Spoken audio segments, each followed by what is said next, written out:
Futuro encomendou pra gente um programa pra investigar mais a fundo essas notícias que viram virais e que a gente não sabe muito bem de onde surgiram. E o papo de redação hoje aqui já tá rolando, onde a gente vai falar de Time's Up e Me Too.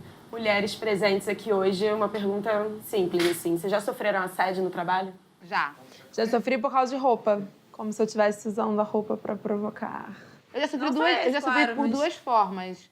Pela roupa e por intelecto. Do homem ter a dúvida de que você é inteligente. Só porque você é mulher, entendeu? Do tipo, é sério que você sabe sobre isso? Sim, sei.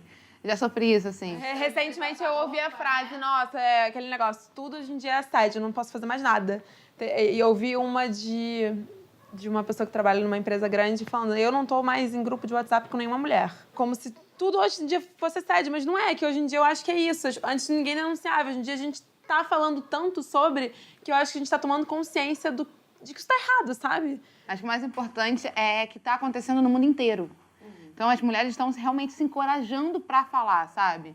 Então, assim, não importa Estados Unidos e Europa, as pessoas estão se unindo e falando assim, claro que eu vou falar, porque isso não pode acontecer. E eu acho um puta retrocesso quando chega um cara e fala, hoje eu não tô mais em nenhum grupo que tem mulher envolvida, que você fala assim, mano, acorda, é essa hora que você tem que se desconstruir, tá ligado? Geralmente, a pessoa que vai falar que vê tudo como assédio e tal, que finge que não entende quando é assédio ou quando não é uma pessoa geralmente que pratica assédio. Exatamente. E que ela tá tentando se defender dentro daquele limite dela ali, dentro daquilo que ela sempre fez. A pessoa entender que assédio é só quando ela tá dando em cima, quando ela quer pegar a menina ou quando ela quer sair com a menina. E assédio pode ser outras coisas que não só isso, né? Um elogio inapropriado, se usar de posição de vantagem. Sei lá, tem um monte de outras coisas que são assédio. Às vezes, por exemplo, um homem aleatório me dá um bom dia na rua, tá? Então ele chega e fala assim, bom dia. Às vezes eu fico pensando, se é um homem passando aqui, será que ele teria dado bom dia pro cara que passou? Imagina se um gay chegasse para você e fizesse isso. Se o cara chegar na boa e falar pra você alguma coisa, você vai responder tranquilamente. Agora, se o cara chegar te assediando, ele pode se retrair. Mas se o cara chegar na boa e conversar e falar alguma coisa, você vai achar na boa, assim. Quando eu li a carta que saiu no New York Times da Lupita Nyong'o, ela explicando o que aconteceu com ela com o produtor, não aconteceu dessa forma, mas já aconteceu comigo, sabe? É muito evidente como aconteceu, então eu posso me unir e falar, sabe? Você vai vendo realmente essa rede vai sendo estendida, sabe? De encorajamento mesmo, e vai vendo uma coisa muito universal. Aqui no Brasil teve o primeiro assédio, teve o Mexeu com Todas, né? Que ficou muito famoso, virou uma hashtag também, uma camiseta, um movimento que envolveu, ou seja, um monte de gente.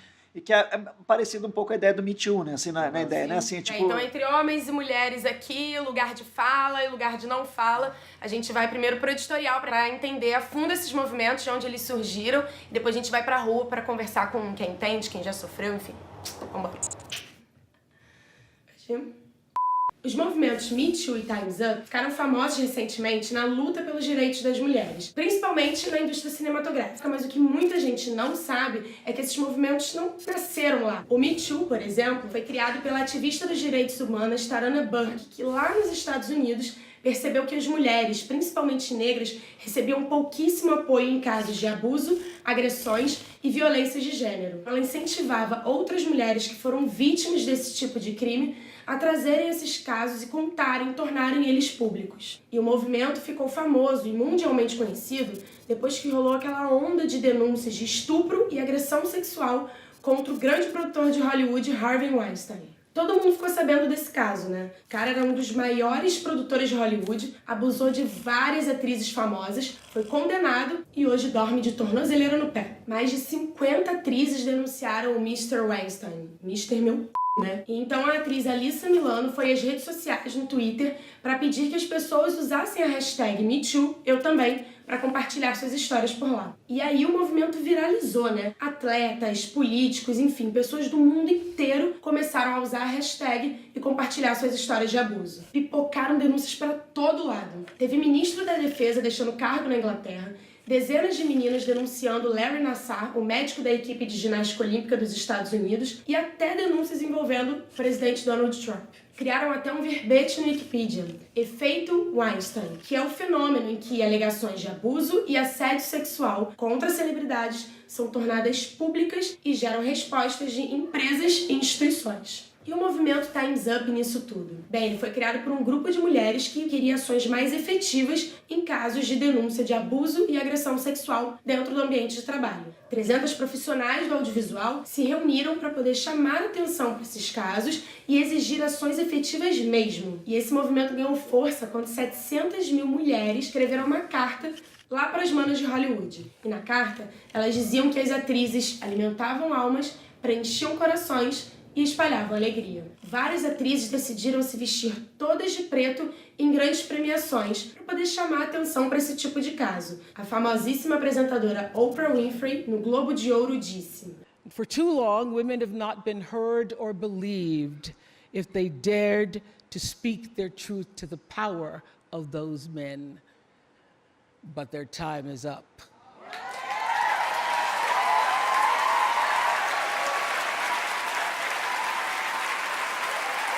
Their time is up! São movimentos que mostram a importância da sororidade e que mostram que somos sim e lutamos como garotas. Entendeu agora por que o feminismo é tão importante? Se não entendeu, a gente vai lá mostrar. Agora a gente vai conversar com a Maeve Jenkins, que está em Recife. Ela é atriz e é um dos principais nomes do cinema nacional. A gente vai falar sobre esses movimentos que surgiram lá em Hollywood e como eles refletiram aqui também no meio audiovisual brasileiro.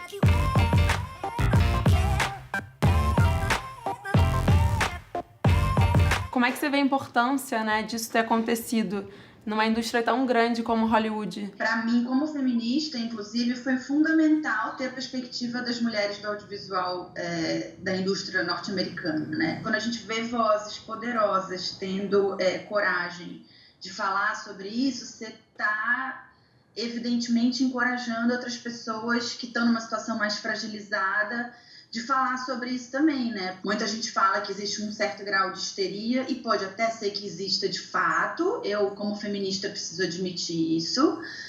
Mas eu acho, sinceramente, que eu prefiro isso do que o silêncio. Você, como atriz com uma carreira aqui no Brasil, no cinema nacional, como é que você está vendo isso agora? Eu sinto, de uma maneira geral, as mulheres muito interessadas em se escutar e escutar a experiência da outra. Assim, são tabus tão grandes porque envolvem vergonha, medo, culpa, porque a gente também historicamente foi levado a entender que muito desses abusos são provocados por nós, assim, uma porção de perversidade. Eu posso não ter sofrido a mesma experiência, mas em algum grau, todas nós, absolutamente todas nós, sem exceção, todas nós sofremos abusos em graus diferentes.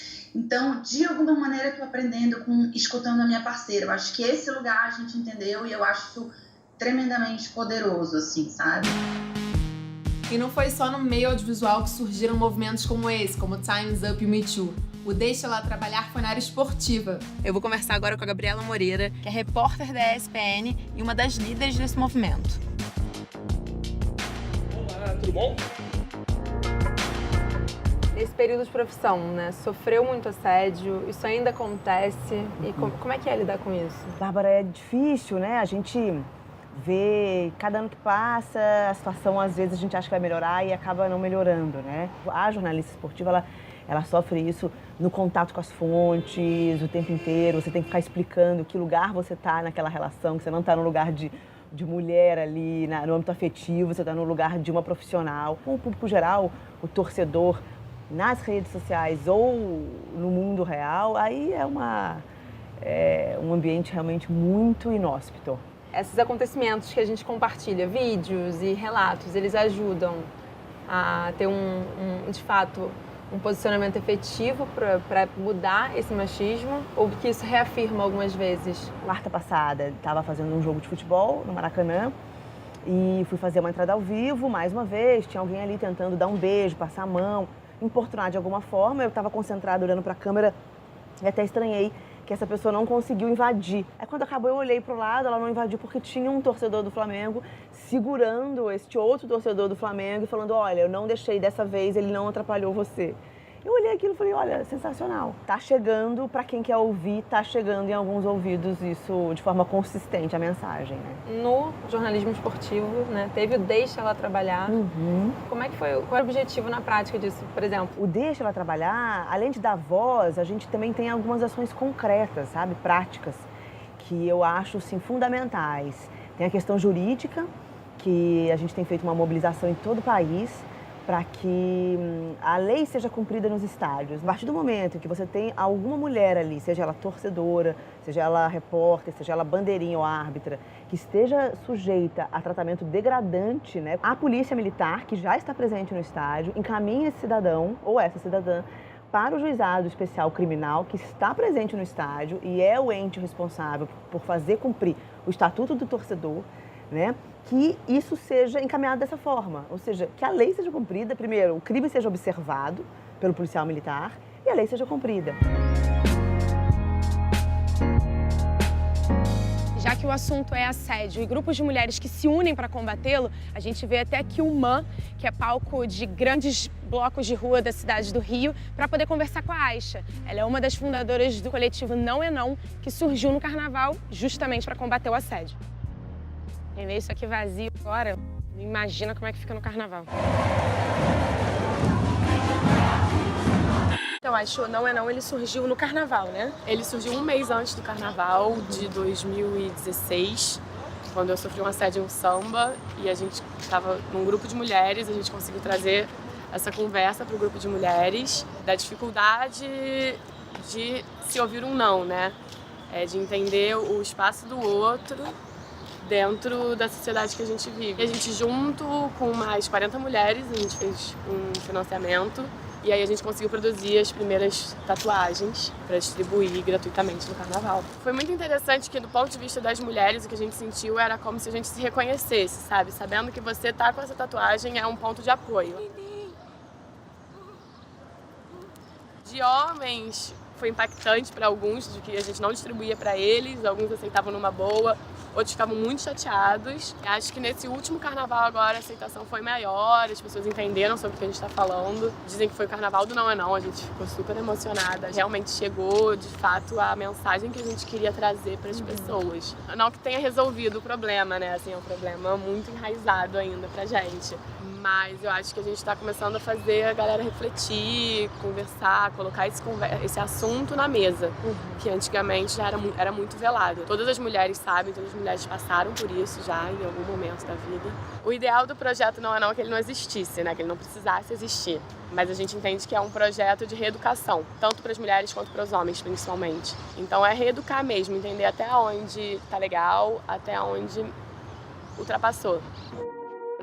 Depois dessas conversas, eu posso concluir que esses movimentos, eles abrem espaço para o diálogo na sociedade e que eles dão força e apoio para as mulheres que querem e que precisam falar.